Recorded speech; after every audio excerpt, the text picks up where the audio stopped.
श्री महाकालेश्वर। यह परम पवित्र ज्योतिर्लिंग मध्य प्रदेश के उज्जैन नगर में है। पूरे सलीला श्रीपा नदी के तट पर अवस्थित यह उज्जैन प्राचीन काल में उज्जैनी के नाम से विख्यात था। इसे अवंतिकापुरी भी कहते थे। यह भारत की परम पवित्र सम्मत पुरियों में से एक है। इस ज्योतिर्लिंग की कथा पुराणों में इस प्रकार बताई गई है। प्राचीन काल में उज्जैनी में राजा चंद्रसेन राज्य करते थे। वह परम शिव भक्त थे। एक दिन श्रीकर नामक एक 5 वर्ष का गोप बालक अपनी माँ के साथ उधर से गुजर रहा था। राजा का शिव पूजन देखकर उसे बहुत विस्मय और कौतूहल हुआ। वह स्वयं उसी प्रकार की सामग्रियों से शिव पूजन करने के लिए ललायित हो उठा।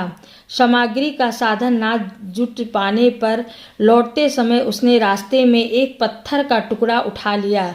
घर आकर उसी पत्थर को शिव रूप में स्थापित कर पुष्प चंदन आदि से परम श्रद्धा पूर्वक उसकी पूजा करने लगा।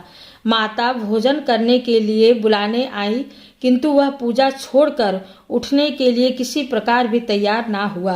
अंत में माता ने झझलाकर पत्थर का वह टुकड़ा उठाकर दूर फेंक दिया। इससे बहुत ही दुखी होकर वह बालक जोर जोर से भगवान शिव को पुकारता हुआ रोने लगा। रोते रोते अंत में बेहोश होकर वह वहीं गिर पड़ा। बालक की अपने प्रति यह भक्ति और प्रेम देखकर आशुतोष भगवान शिव अत्यंत प्रसन्न हो गए।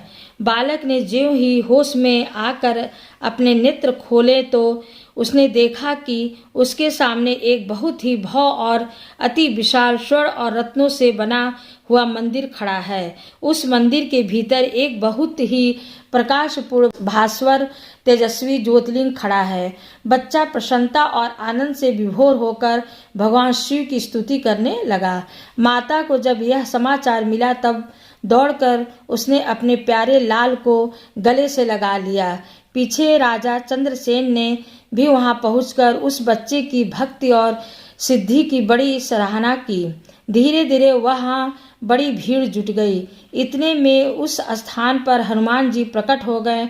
उन्होंने कहा, मनुष्यों, भगवान शंकर शीघ्र फल देने वाले देवताओं में सर्वप्रथम हैं। इस बालक की भक्ति से प्रसन्न होकर उन्होंने इसे ऐसा फल प्रदान किया जो बड़े बड़े ऋषि मुनि करोड़ों जन्मों की तपस्या से भी प्राप्त नहीं कर पाते।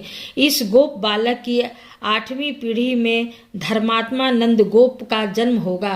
द्वापर युग में भगवान विष्णु कृष्णा अवतार लेकर उनके वहां तरह तरह की लीलाएं करेंगे।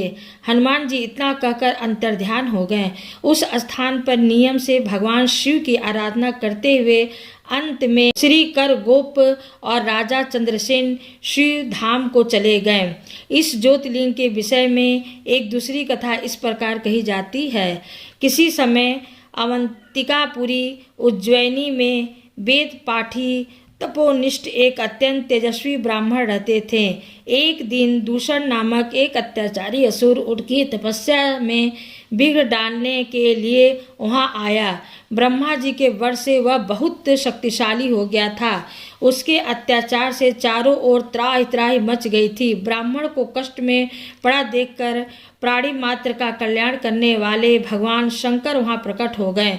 उन्होंने एक हुंकार मात्र से उस दारुण अत्याचारी दानव को वहीं जलाकर भस्म कर दिया।